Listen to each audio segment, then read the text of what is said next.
I'm ASMR Illumination, and this is Jane Eyre, Volume 2, Chapter 8. A splendid midsummer shone over England.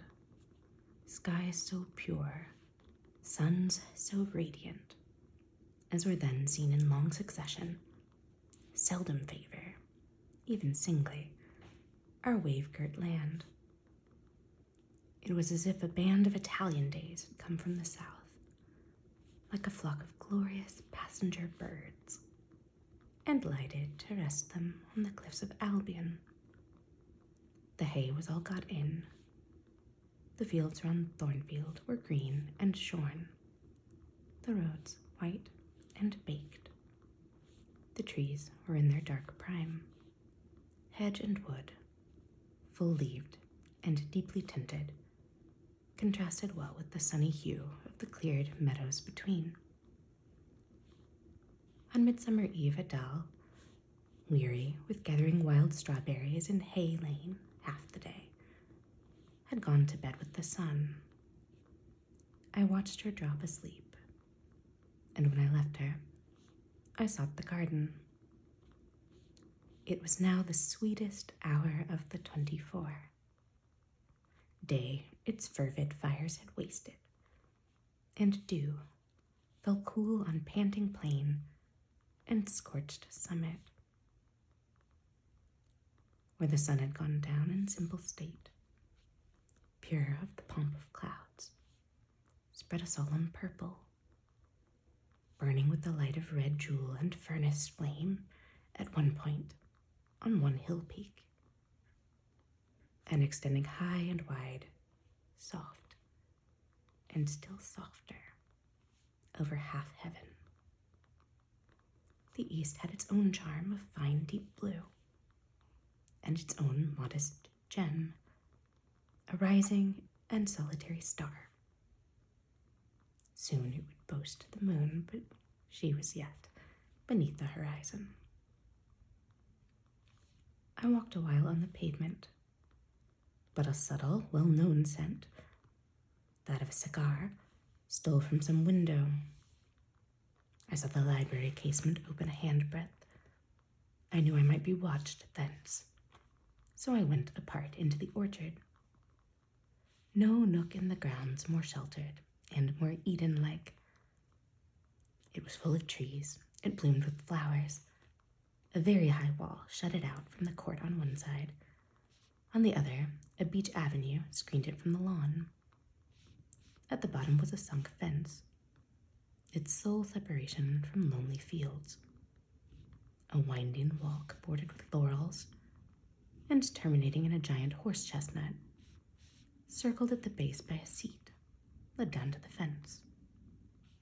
Here one could wander unseen. While such honeydew fell, such silence reigned, such gloaming gathered, I felt as if I could haunt such shade forever. But in threading the flower and fruit parterres of the upper part of the enclosure, enticed there by the light the now rising moon casts on this more open quarter, my step is stayed. Not by sound, not by sight, but once more by a warning fragrance. Sweetbriar and southernwood, jasmine, pink, and rose have long been yielding their evening sacrifice of incense. This new scent is neither of shrub nor flower. It is, I know it well, it is Mr. Rochester's cigar. I look round and I listen. I see trees laden with ripening fruit. I hear a nightingale warbling in a wood, half a mile off. No moving form is visible, no coming step audible, but that perfume increases. I must flee. I make for the wicket leading to the shrubbery, and I see Mr. Rochester entering. I step aside into the ivy recess. He will not stay long. He will soon return whence he came, and if I sit still, he will never see me. But no, Eventide is as pleasant to him as to me, and this antique garden as attractive, and he strolls on, now lifting the gooseberry tree branches to look at the fruit, large as plums with which they are laden, now taking a ripe cherry from the wall, now stooping towards a knot of flowers, either to inhale their fragrance or to admire the dew beads on their petals. A great moth goes humming by me. It alights on a plant at Mr. Rochester's foot. He sees it and bends to examine it. Now he has his back towards me, thought I, and he is occupied too. Perhaps if I walk softly, I can slip away unnoticed. I trod on an edging of turf, that the crackle of the pebbly gravel might not betray me. He was standing among the beds at a yard or two distant from where I had to pass. The moth apparently engaged him. I shall get by very well, I meditated, as I crossed his shadow. Thrown long over the garden by the moon, not yet risen high, he said, quietly, without turning, "Jane, come and look at this fellow." I had made no noise. He had not eyes behind. Could his shadow feel? I started at first, and then I approached him. "Look at his wings," said he. "He reminds me rather of a West Indian insect. One does not often see so large and gay a night rover in England. Oh, there, he is flown." The moth roamed away. I was sheepishly retreating also, but Mr. Rochester followed me, and when we reached the wicket, he said, "Turn back. On so lovely a night, it is a shame to sit in the house. And surely no one can wish to go to bed while sunset is thus at meeting with moonrise." It is one of my faults, that though my tongue is sometimes prompt enough at an answer, there are times when it sadly fails me in framing an excuse. And always the lapse occurs at some crisis, when a facile word or plausible pretext is specially wanted to get me out of painful embarrassment. I did not like to walk at this hour alone with Mr. Rochester in the shadowy orchard, but I could not find a reason to allege for leaving him. I followed with lagging step, and thoughts busily bent on discovering a means of extrication. But he himself looked so composed, and so grave also, I became ashamed of feeling any confusion. The evil, if evil exist in or perspective there was, seemed to lie with me only. His mind was unconscious and quiet. "Jane," he recommenced as we entered the laurel walk, and slowly strayed down in the direction of the sunk fence and the horse chestnut. "Thornfield is a pleasant place in summer, is it not?" "Yes, sir." "You must have become in some degree attached to the house. You, who have an eye for natural beauties, and a good deal of the organ of adhesiveness." "I am attached to it indeed. And, though I don't comprehend how it is, I perceive you have acquired a degree of regard for that foolish little child Adele, too. And even for simple Dame Fairfax." "Yes, sir. In different ways I have an affection for both." "And would be sorry to part with them?" "Yes." "Pity," he said, and sighed and paused. "It is always the way of events in this life," he continued presently. "No sooner have you got settled in a pleasant resting place than a voice calls out to you to rise and move on, for the hour of repose is expired." "Must I move on, sir?"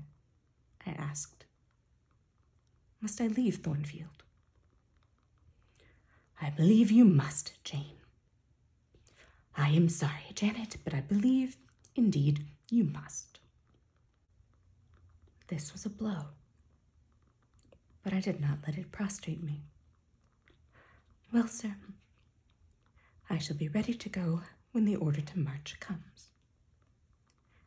It is come now. I must give it tonight. Then you are going to be married, sir? Exactly. Precisely. With your usual acuteness, you have hit the nail straight on the head. Soon, sir. Very soon, that is, Miss Eyre.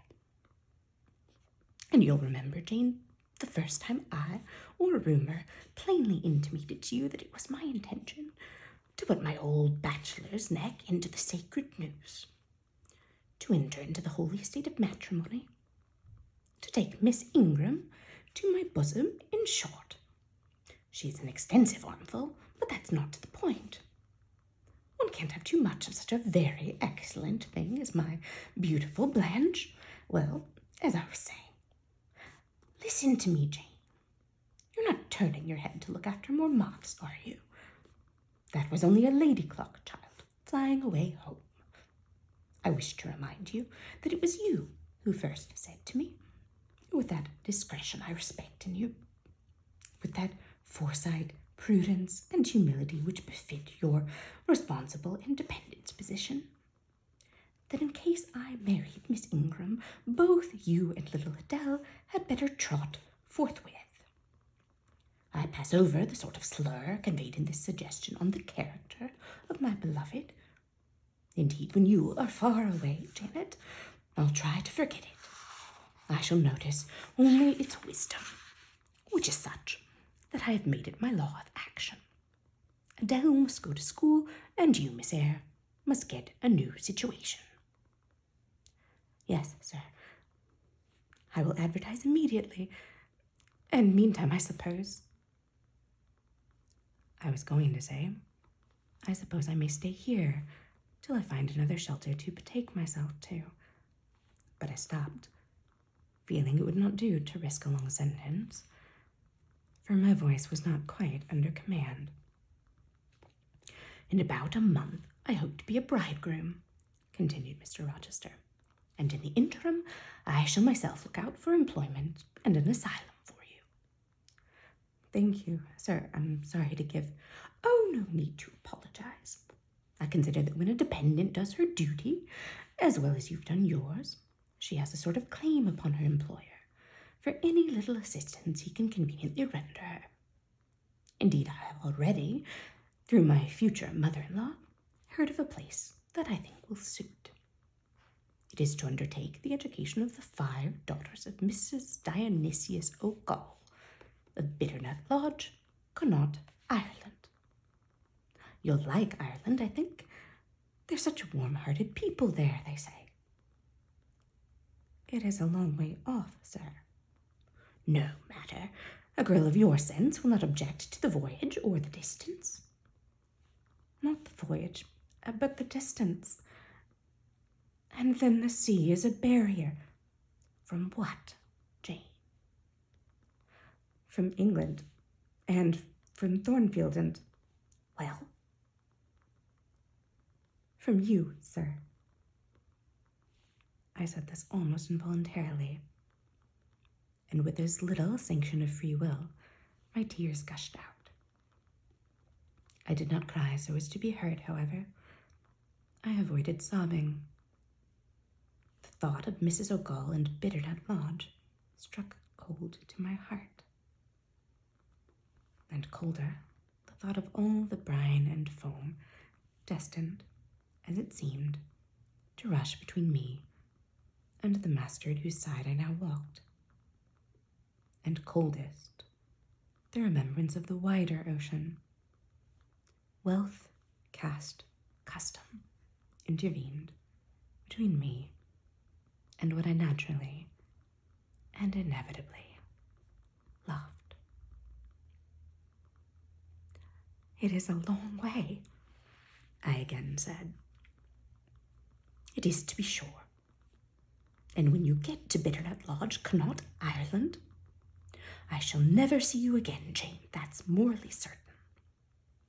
I never go over to Ireland, not having much of a fancy myself for the country. We have been good friends, Jane, have we not? Yes, sir. And when friends are on the eve of separation, they like to spend the little time that remains to them close to each other. Come. We'll talk over the voyage and the parting quietly, half an hour or so, while the stars enter into their shining life up in heaven yonder. Here is the chestnut tree. Here is the bench at its old roots. Come. We will sit there in peace tonight, though we should never more be destined to sit there together. He seated me and himself. It is a long way to Ireland, Janet, and I am sorry to send my little friend on such weary travels. But if I can't do better, how is it to be helped? Are you anything akin to me?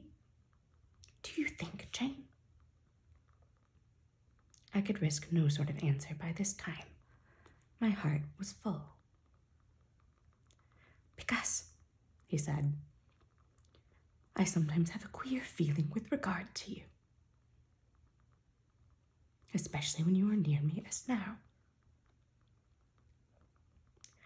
It is as if I had a string somewhere under my left ribs, tightly and inextricably knotted to a similar string, situated in the corresponding quarter of your little frame.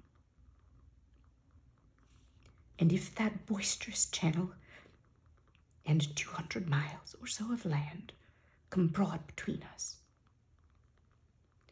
I am afraid that cord of communion will be snapped.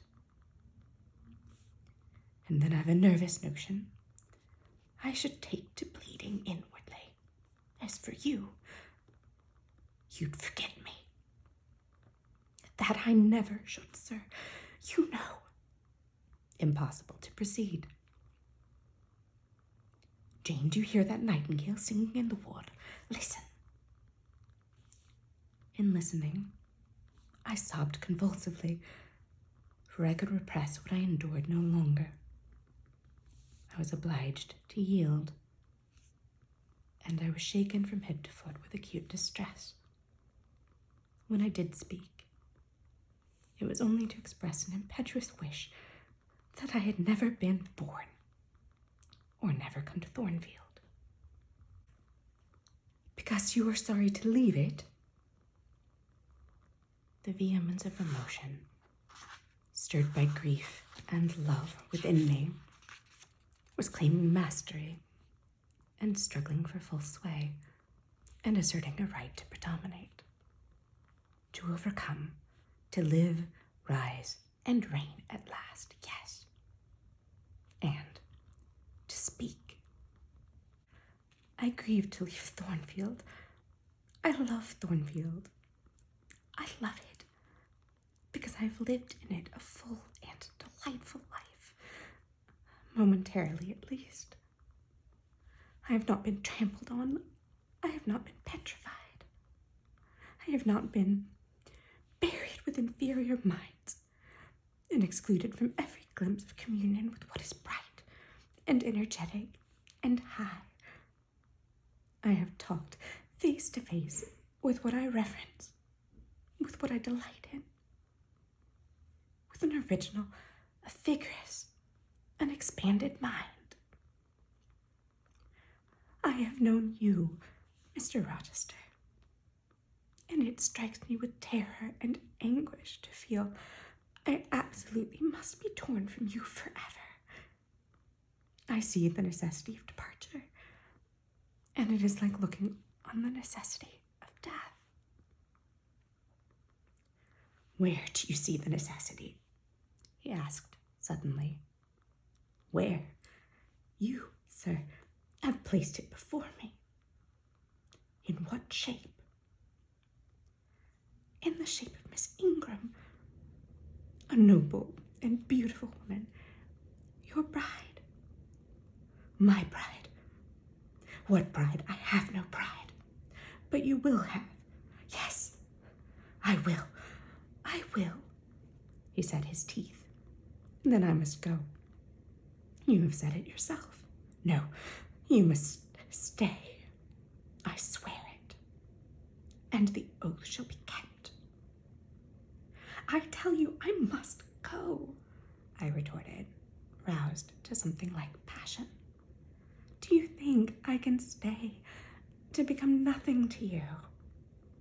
Do you think I am an automaton, a machine without feelings, and can bear to have my morsel of bread snatched from my lips, and my drop of living water dashed from my cup? Do you think, because I am poor, obscure, plain, and little, I am soulless and heartless? You think wrong. I have as much soul as you, and full as much heart. And if God had gifted me with some beauty and much wealth, I should have made it as hard for you to leave me as it is now for me to leave you. I'm not talking to you now through the medium of custom, conventionalities, nor even of mortal flesh. It is my spirit that addresses your spirit, just as if both had passed through the grave and we stood at God's feet equal, as we are. As we are, repeated Mr. Rochester. So, he added, enclosing me in his arms, gathering me to his breast, pressing his lips on my lips. So, Jane. Yes, so, sir, I rejoined. And yet not so, for you are a married man, or as good as a married man, and wed to one inferior to you, to one with whom you have no sympathy, whom I do not believe you truly love, for I have seen and heard you sneer at her. I would scorn such a union. Therefore, I am better than you. Let me go. Where, Jane? To Ireland. Yes, to Ireland. I have spoken my mind and can go anywhere now. Jane, be still. Don't struggle so like a wild, frantic bird that is rending its own plumage in its desperation. I am no bird, and no net ensnares me. I am a free human being with an independent will, which I now exert to leave you. Another effort set me at liberty, and I stood erect before him. And your will shall decide your destiny, he said. I offer you my hand, my heart, and a share of all my possessions. You play a farce, which I merely laugh at. I ask you to pass through life at my side, to be my second self and best earthly companion. For that fate you have already made your choice, and must abide by it. Jane, be still a few moments. You are overexcited. I will be still too. A waft of wind came sweeping down the laurel walk, and trembled through the boughs of the chestnut. It wandered away, away, to an indefinite distance. It died. The nightingale song was then the only voice of the hour. In listening to it, I again wept. Mr. Rochester sat quiet, looking at me gently and seriously. Some time passed before he spoke. He at last said, "Come to my side, Jane, and let us explain and understand one another. I will never again come to your side. I am torn away now and cannot return. But Jane, I summon you as my wife. It is you only I intend to marry." I was silent. I thought he mocked me. "Come, Jane, come hither. Your bride stands between us. He rose, and with a stride reached me. "My bride is here," he said, again drawing me to him. "Because my equal is here, and my likeness. Jane, will you marry me?" Still I did not answer, and still I writhed myself from his grasp, for I was still incredulous. "Do you doubt me, Jane?" "Entirely." "You have no faith in me?" "Not a whit." "Am I a liar in your eyes?" he asked passionately. "Little skeptic, you shall be convinced. What love have I for Miss Ingram? None, and that you know. What love has she for me? None, as I have taken pains to prove. I caused a rumor to reach her that my fortune was not a third of what was supposed, and after that I presented myself to see the result. It was coldness, both from her and her mother. I would not, I could not marry Miss Ingram. You strange, you almost unearthly thing, I love as my own flesh. You, poor and obscure and small and plain as you are, I entreat to accept me as a husband." "What? Me?" I ejaculated, beginning in his earnestness and especially in his incivility to credit his sincerity. "Me, who have not a friend in the world but you, if you are my friend, not a shilling but what you have given me. You, Jane. I must have you for my own, entirely my own. Will you be mine? Say yes, quickly. Mr. Rochester, let me look at your face. Turn to the moonlight. Why? Because I want to read your countenance. Turn."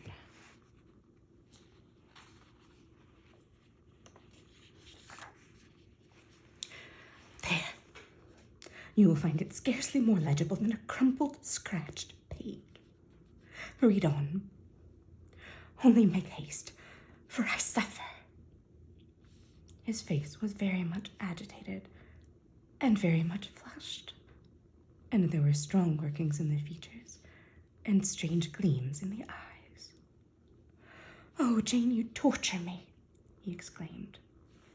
"With that searching and yet faithful and generous look, you torture me. How can I do that? If you are true, and your offer real, my only feelings to you must be gratitude and devotion. They cannot torture." "Gratitude," he ejaculated, and added wildly, "Jane, accept me quickly. Say Edward. Give me my name, Edward. I will marry you." "Are you in earnest? Do you truly love me? Do you sincerely wish me to be your wife?" "I do. And if an oath is necessary to satisfy you, I swear it." "Then, sir, I will marry you." "Edward, my little wife, dear Edward, come to me entirely now," said he, and added in his deepest tone, speaking in my ear as his cheek was laid on mine, "Make my happiness. I will make yours."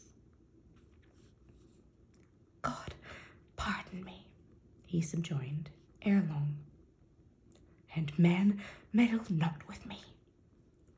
I have her, and will hold her." "There is no one to meddle, sir. I have no kindred to interfere." "No, that is the best of it," he said. And if I had loved him less, I should have thought his accent and look of exultation savage. But sitting by him, roused from the nightmare of parting, called to the paradise of union, I thought only of the bliss given me to drink in so abundant a flow. Again and again he said, Are you happy, Jane? And again I answered, yes. After which he murmured, It will atone. It will atone. Have I not found her friendless and cold and comfortless? Will I not guard and cherish and solace her? Is there not love in my heart and constancy in my resolves? It will expiate at God's tribunal. I know my Maker sanctions what I do. For the world's judgment, I wash my hands thereof. For man's opinion, I defy it. But what had befallen the night? The moon was not yet set, and we were all in shadow. I could scarcely see my master's face, near as I was. And what ailed the chestnut tree? It writhed and groaned, while wind roared in the laurel walk, and came sweeping over us. We must go in, said Mr. Rochester. The weather changes.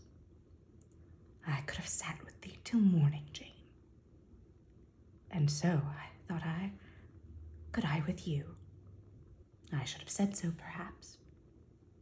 But a livid, vivid spark leapt out of a cloud at which I was looking, and there was a crack, a crash, and a close rattling peal, and I thought only of hiding my dazzled eyes against Mr. Rochester's shoulder. The rain rushed down. He hurried me up the walk, through the grounds, and into the house, but we were quite wet before we could pass the threshold. He was taking off my shawl in the hall and shaking the water out of my loosened hair when Mrs. Fairfax emerged from her room. I did not observe her at first, nor did Mr. Rochester. The lamp was lit. The clock was on the stroke of 12. Hasten to take off your wet things, said he, and before you go, good night, my darling. He kissed me repeatedly. When I looked up on leaving his arms, there stood the widow, pale, grave, and amazed. I only smiled at her and ran upstairs. Explanation will do for another time, thought I. Still, when I reached my chamber, I felt a pang at the idea she should even temporarily misconstrue what she had seen.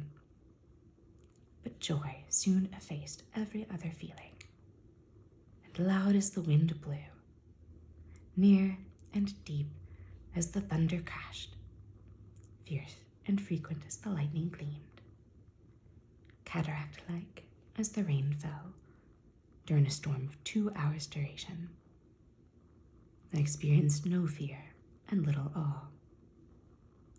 Mr. Rochester came thrice to my door in the course of it, to ask if I was safe and tranquil, and that was comfort. That was strength enough for anything. Before I left my bed in the morning, little Adele came running in to tell me that the great horse chestnut at the bottom of the orchard had been struck by lightning in the night, and half of it split away.